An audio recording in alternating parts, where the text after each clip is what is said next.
Hi, you're listening to Childless and Moving Onward. This is the place where we talk about thriving in life when you're a woman who is childless, not by choice, regardless of the road that brought you to childlessness. Welcome to episode 11 of Childless and Moving Onward. We are talking about the negativity of positivity. I absolutely love this title. I can't take credit for it because I didn't come up with it. I got this from an amazing person, an amazing award-winning video strategist, Kim Ritberg, who I just love working with. And as I was speaking to her about what I do and some of the triggers and challenges of childlessness, she came up with this title, and it just really struck me. Because I was like, oh, wow, that really resonates. And it's clever. I love it. But it's also, it makes it really clear what this is about and that positivity isn't all positive, right? So we're going to delve into this topic that may seem counterintuitive at first. The negativity of positivity. Yeah, you heard that right. I'm going to explore the darker side of what is commonly seen as a good thing, positivity. In our culture, more often than not, we are encouraged, to say the least, that's an understatement. We're encouraged to stay positive, look on the bright side, keep smiling, right? There's no doubt that a positive outlook can be beneficial, that positive affirmations are healthy, that you get more of what you look to. So there is benefit to like looking at the positive, having a positive outlook. But like as with everything, too much of a good thing can be bad, right? Yeah, I'll take a little bit of this Tylenol. Oh, a little bit works. I'll keep taking more. Yeah, no, you can end up in a whole lot of trouble with that. And emotional medicine can be overdosed as well. So there's a point where the positivity can become harmful. And that is toxic positivity.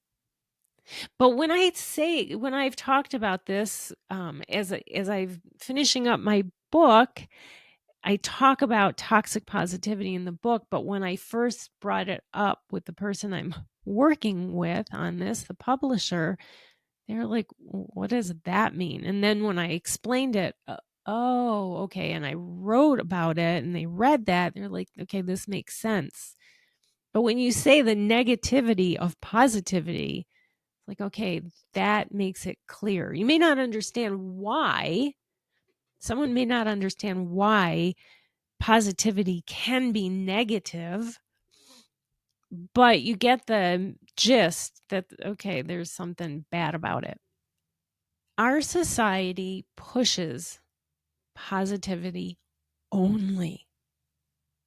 And it's celebrated to just be positive.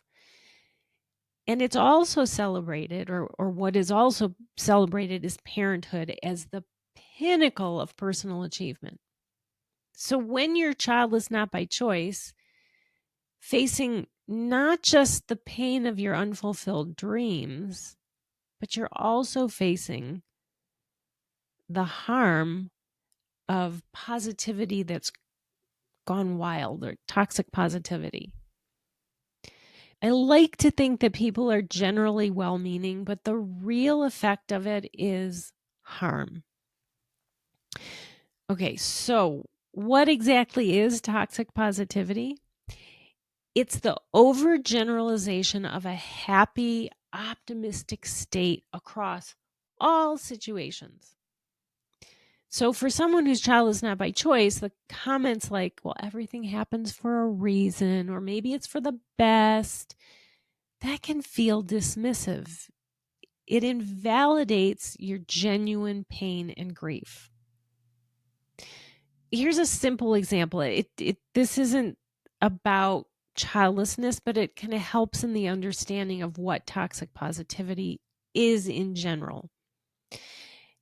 Imagine telling a friend about a bad day that you had at work, a challenging day, and their response is, well, at least you have a job. Okay, yeah, I'm grateful I have a job when I know others don't, but doesn't mean you can't have challenges with it. And so while that friend's intention might be to make you feel better, instead it can make you feel misunderstood and invalidated. Yes, I'm fortunate I have a job. And yeah, I have days that are just crap. And you're allowed. And you're allowed to talk about it. But toxic positivity worsens the struggles that come with being childless not by choice. So, what it does, first of all, it minimizes grief. When people respond to your pain of childlessness with overly positive statements, it can minimize the real and profound grief that comes with this. So, oh, well, at least you don't have to deal with teenagers, or, kids are so expensive, you're lucky. Or it could be worse. Okay. Your grief is treated like it's excessive, like it's unwarranted. So you as a person are being treated as if you are weak because you have negative feelings. I personally don't like the labels negative and positive because of the messaging we get. It leads to an either or thinking, for one thing. And because the connotations that come with negative, like they're bad, they're not. They're human feelings. The second thing that toxic negativity does when you're childless not by choice is it creates more isolation. So the constant exposure to the toxic positivity, it just enhances that isolation. If every attempt you make to share genuine feelings, genuine human feelings, if every time you try to share that, you're met with a positive spin, you begin to feel like you're alone in these struggles, because who can you turn to? Who can you speak to if you can't speak your truth? It is incredibly isolating. The third effect that this has, it adds to the shame and guilt. So positive platitudes can leave you feeling ashamed of your grief. You feel guilty for not being able to maintain a positive attitude about your situation. You're left with a feeling as if there's something wrong with you because you can't control your emotions. Yeah, you can. You're human. And the human experience includes the spectrum of emotions. And none are bad, none are good. And they're all to be valued and respected. The fourth part of this, the effects of this toxic positivity when you're childless by circumstance, not by choice, is the bottom line is it gets in the way of healing. Authentic emotional processing it's not just important, it's crucial for healing. the toxic positivity gets in the way of being able to process the pain. Because it encourages you, what it does is it leaves you thinking you need to suppress the negative, the challenging, the uncomfortable emotions instead of working through them. You do not heal if you don't work through all of your emotions. But the start is to recognize this.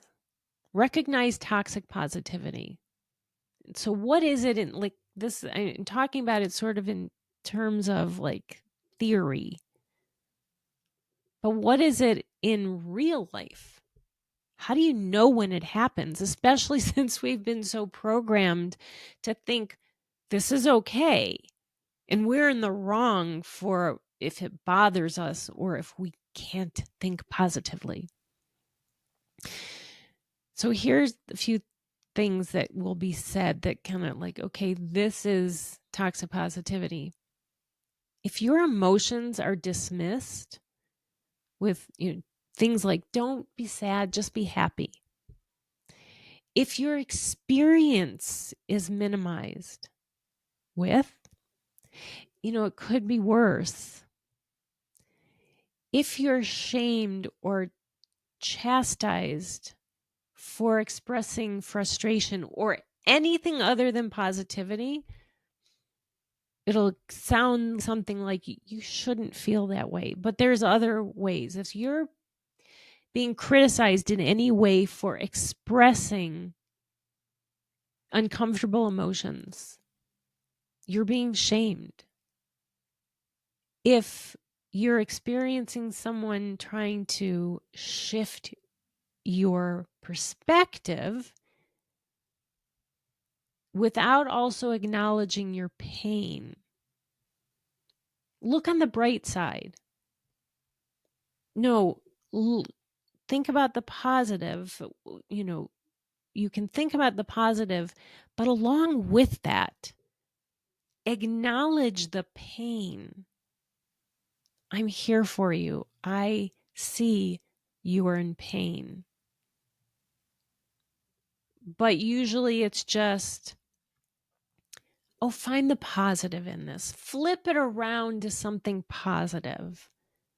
Okay, I can do that, but I also first need to acknowledge it and work through the pain. And so does everybody else. So here's a real life situation of the toxic positivity when it comes to childlessness. This person who I'll call Sarah, she had had years of infertility treatments without success. And as she was going through this, she'd hear from family, friends, colleagues, things like, well, at least you have more freedom without kids.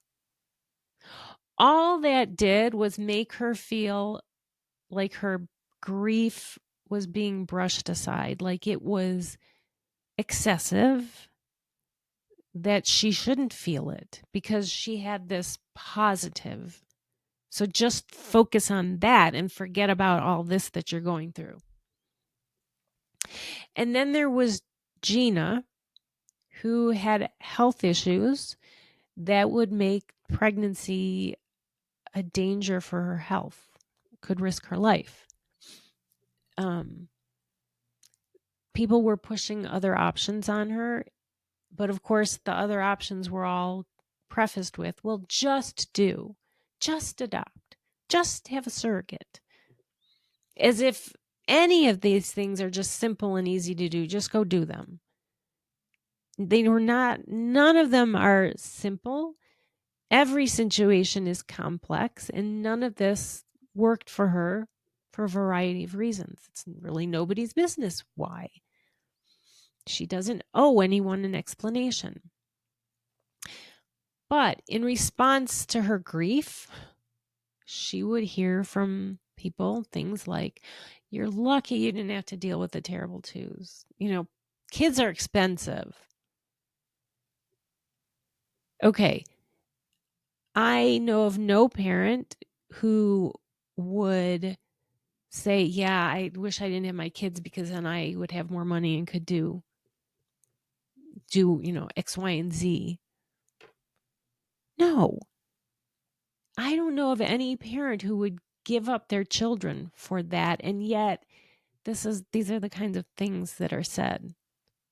She was completely dismissed, as was her grief.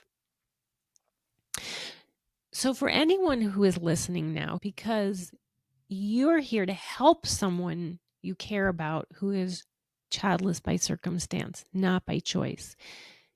If you're here to find a way to offer support in a more understanding and compassionate way, here's a few tips. The first is acknowledge their pain. Validate their emotions by acknowledging the difficulty of the situation. Simple phrases like, I'm so sorry you're going through this, or it must be hard. That is comforting, much more comforting than attempts to find a silver lining. The second is, don't offer advice or solutions. Instead, be empathetic.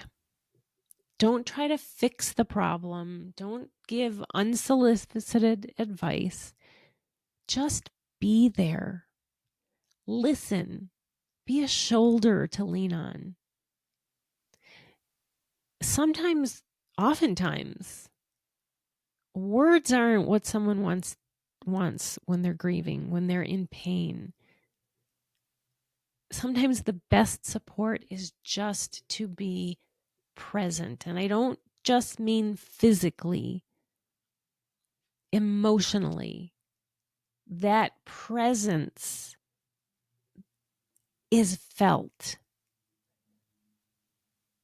But if it's not genuine and you just think that sitting there physically and being off somewhere else mentally, that's not supportive. The person you're there with will sense it. So just know that being there and actively listening is what they need. And that is genuine support. The third is, please don't compare. Don't compare their situations to others or suggest that another situation could be worse. Pain is pain. Every person's pain is unique and it deserves to be treated that way. Not that it's less than or more than someone else's. The fourth tip for helping someone you care about who is childless not by choice to support them is to encourage them to express their emotions. That can be uncomfortable for the person on the receiving end, especially if this is not what you do when you're not used to it. But get past your own discomfort at their discomfort.